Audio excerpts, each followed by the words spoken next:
My name is Makhadi Zweng. I'm a South African chef focusing on Pan-African food. I own a food brand called Locha Home Foods, and we specialize in African condiments using African recipes. We're going national with our products because we've got a big manufacturer to help us take our business to the next level.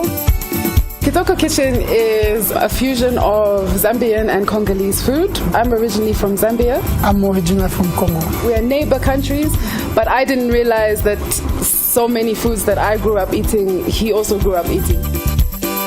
As the African Development Bank, we're looking very closely at sectors that are seen as priority for the ADB. Agriculture and food security is one of those areas towards poverty eradication. Our commitment is looking at inclusive growth, and we're particularly committed to do so in sectors that will lead to major job creation.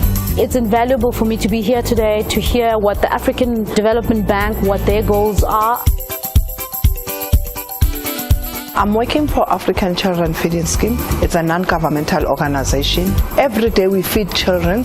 Monthly we give them food parcels. We teach people how to grow organic vegetables in a small-scale farming. We are encouraging entrepreneurs or those people who are interested in farming to actually produce and farm so as they can then sell to their immediate communities and also to the market that exists out there. I'm born and raised in Ethiopia. So after my high school in Ethiopia, I went to France. From there on, I moved to culinary arts and hotel management at the Paul Bocuse Institute. I decided to come back because I missed my culture, I missed our food. Chef Johannes Brandes' mission is to put the health benefits and taste of Ethiopian food to the global population. African food is big, but it's very underrated, which is why a lot of people are not yet into African food because it's not readily available to the market out there.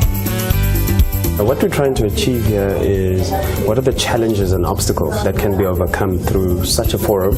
It's about recognition of these industries within the broader creative industry and also creating open communication platforms for collaboration, for information sharing, as well as being able to create incubators that develop not just the hard skill but also the soft skills. We need to look at how do we get legislation to change so that it makes it easier for the private sector as well as government sector to get involved. We've got to have incentives that are actually interest youth to participate in agriculture. The government should also have people who had actually made it in agriculture as ambassadors to lure young people into agriculture. There seems to be a missing gap in information from when they study to how do they enter the industry. Mentorship is a big drive as well because mentorship allows young chefs, young industry people to attach to somebody who's experienced, been around a while and knows how to go about the ins and outs, the pros and cons. You need to work hard. I don't get intimidated in the kitchen because if you're trained, you're properly trained, you know what you have to do. Female or male, it doesn't really matter. We've seen the creative industry as a sector that could attract young people. It's also a sector that will really be sustainable going forward. We see food as part of a value chain. So from the seed to the market, we see the culinary creative industry as quite critical because chefs in a sector is not just interested in the final product and the fact that it has a nutritional value and can deal with obesity. They're also interested in looking at where they source the food from.